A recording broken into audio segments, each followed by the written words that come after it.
Let's take a really, really quick look at the BTS as well.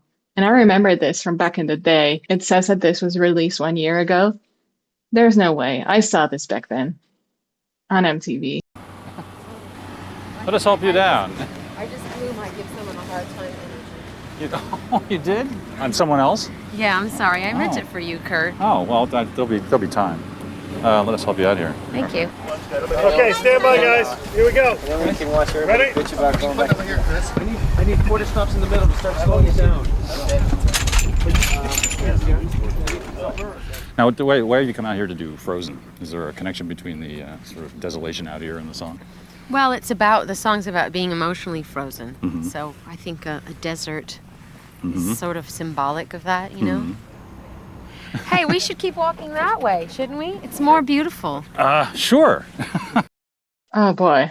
I mean, you can tell it's old, right? Because I'm just the resolution is technically 1080p, but this was not upscaled. Like this feels very 480p that's been just blown out, and I can barely even see what what is going on this set here. So this is where they have rigged the camera. So that is actually like a crane, and they must have been that's what they used to shoot her. And here you can see all the rigmarole that comes with this shoot like this, like even with a smaller one like this. Also, and then you have her here, just this tiny figure, and just the setting is just unreal. But as you can see, like I think this must be early morning. She seems to be cold. As you know, deserts get hot during the day, even in winter here, like especially Death Valley, it's never really cold during the day. So I'm guessing they shot it pretty early. And that's why also all the light looks so soft on her in the video. Oh man, just TV was so different back then. And the whole celebrity thing. Okay, so Who did you work on this song with? I wrote it with Pat Leonard, and who did I produce it with? It's very complicated. I produced it with Pat Leonard and William Orbit. I've really been a big fan of William Orbit's for a long time. Yeah. I like the sound of his records, and I like a lot of this music that's coming out of England, and I wanted to go more in that direction. Yeah. And roll. The China stands by for that side to replace that quarter. You want to slow the right side down a little bit more? Or? Okay, guys, throw the China in where the quarter is right there. Do you cruise the internet and see what they're saying out there? I haven't got time to cruise the internet. What are they saying? Well, there's just people are interested. So I hear she's going to do some, remixes of this, and this is the first album you put out since the internet became really big. Well, that's good. I'm glad people are curious. Yeah, and it doesn't sound like any other record around, so they'll be happy when it comes out. I hope so. I hope so. What did you set out to do when you?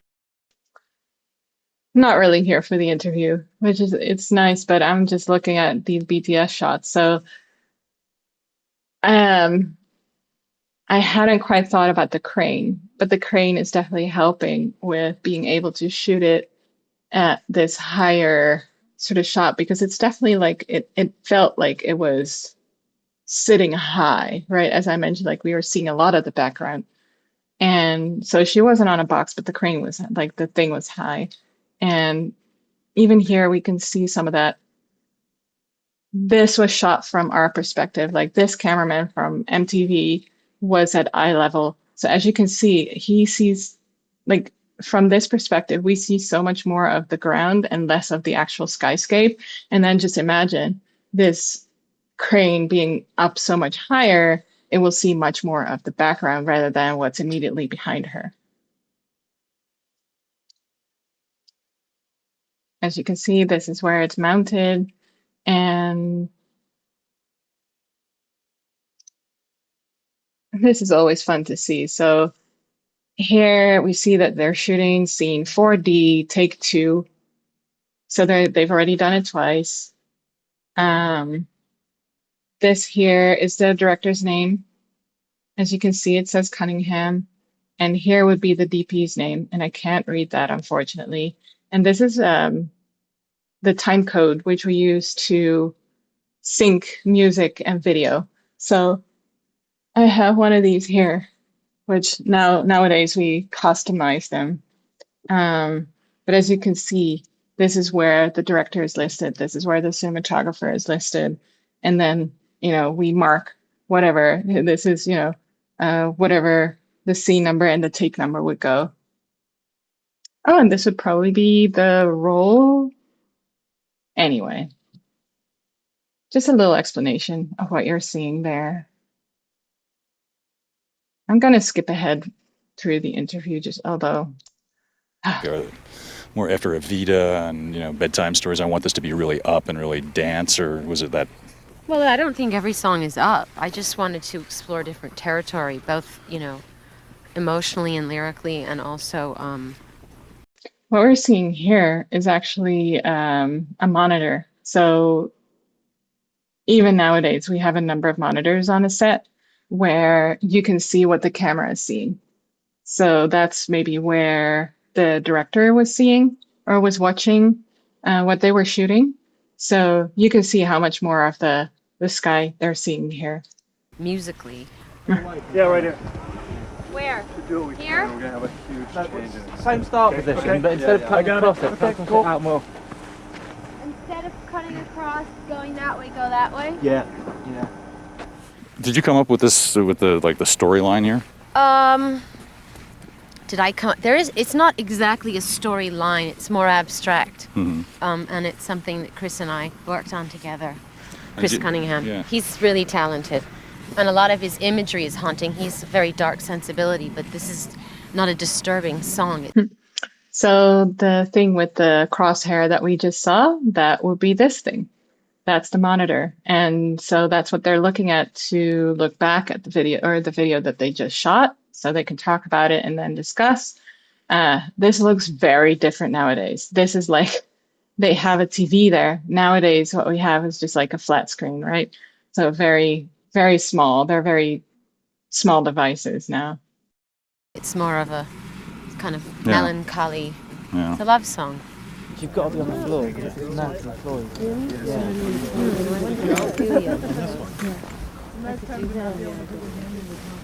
Something like Yeah, that. we'll try that. We'll try that for the first take. So as a viewer, we're in the middle of the desert, and we come across Veronica. She's in the middle of the desert. Okay, so now we see the camera moving, and here's a BTS photographer. So we'll often have on sets, professional film sets like this, you will also have someone who is shooting behind the scenes photography as well. And this can be for, and that stuff is used for a lot of stuff. So now we're looking at the camera here, and it's the first time we see it for real. And they're actually shooting on film, celluloid film. So definitely very different from what we're doing now. And also, what I will say is that obviously, because it's mounted on a crane, your first AC can't really be at the camera itself to move those gears, right? So there must have already been some sort of technology that allowed first ACs and first camera assistants to be at a distance. And it was probably wired. We see a lot of wires coming from this thing. So they'll be by a monitor watching and pulling focus. Middle of the desert, sort of, I guess, Undulating. undulating. Yes. And we're immediately caught up in her struggle to be free, kind of thing. My struggle to free myself, my struggle to, I don't know. I mean, whenever I write songs in the first person, I'm usually talking about myself too. Mm-hmm. Did I say that right? Yeah. Okay. I mean, it's I'm about no you. literary giant, Kurt. Well, who among us is really, when you think about it? Is there a master plan for how to break this album? Are you gonna do anything special to alert the world, knowing that it won't be public until months from now, probably? Yeah, we're doing some things, but I'd rather not say. It won't be public until months from now, probably. Is really, when you think about it, anything special to. Let's look a little bit more at this crane, because I see now that it's also mounted on a track. So it's a combination between a dolly and a crane. That's really cool. I don't know if it must be a common thing, but on a music video, I've never seen that before. Very cool. That's a very complicated contraption right there. But that's pretty cool. So there, this will be your whoever, so the director is here. I don't know who this guy is. That might actually be the director of photography that he's talking with. And the director of photography usually has a whole team of people.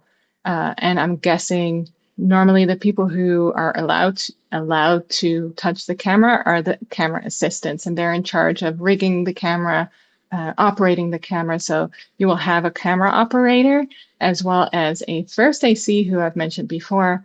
The first AC is the one who does the focus pulling, and then you have your second AC, who is the one that we saw before, who was clapping the clapboard, and that person is also the one who is responsible for moving the camera as well and rigging it. Sometimes they will have two second ACs or a second AC, and then they will even split up those duties. And that's really depending on how big this shoot was, how much time, it depends on how the producers really envision what the best makeup. And it's also dependent on the cinematographer's preferences as well. Also, we use cinematographer and director of photography synonymously.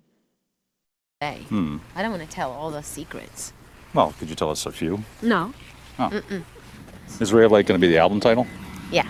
Oh, good. It's not going to be Veronica Electronica or anything like Now that. that's the Remix Odyssey record that, as soon as I can get William Orbit out of his record that, So you're seeing multiple things happening here. This would be your on-set costume person. So this person is in charge of making sure that her costume keeps looking the same. That's also the person usually who makes sure that the person appearing on camera, whether it's an actor or your star here, stays warm.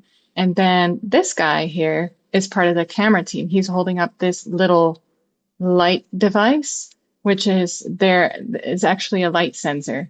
So they're making sure that they're properly exposing the camera to whatever settings that they need to set it. As I said, I think that they really shot this very underexposed. So they were measuring the light that the light strength near her face. as soon as I can get William Orbit out of his hotel bed and get him back into the studio. He's collapsed in a heap after the record. I'll bet he is. We're turning now, and why are we turning? Let's go back, because, I'm getting a sunburn. Okay, yeah. I'm supposed to be pale and sort of have a death-like pallor in this video. A little goth. Yeah. No, don't say goth. No goth? No, the director won't like that at all. Want a red, Kurt? No, I got you up reds a long time ago. Sure you don't want some cake? So what was the other possibility for a single if it wasn't going to be Frozen? Ray light.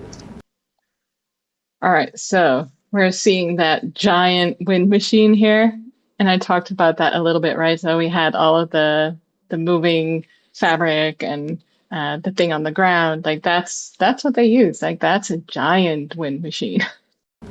Good song too. Yeah. I was very torn. I couldn't decide. Yeah.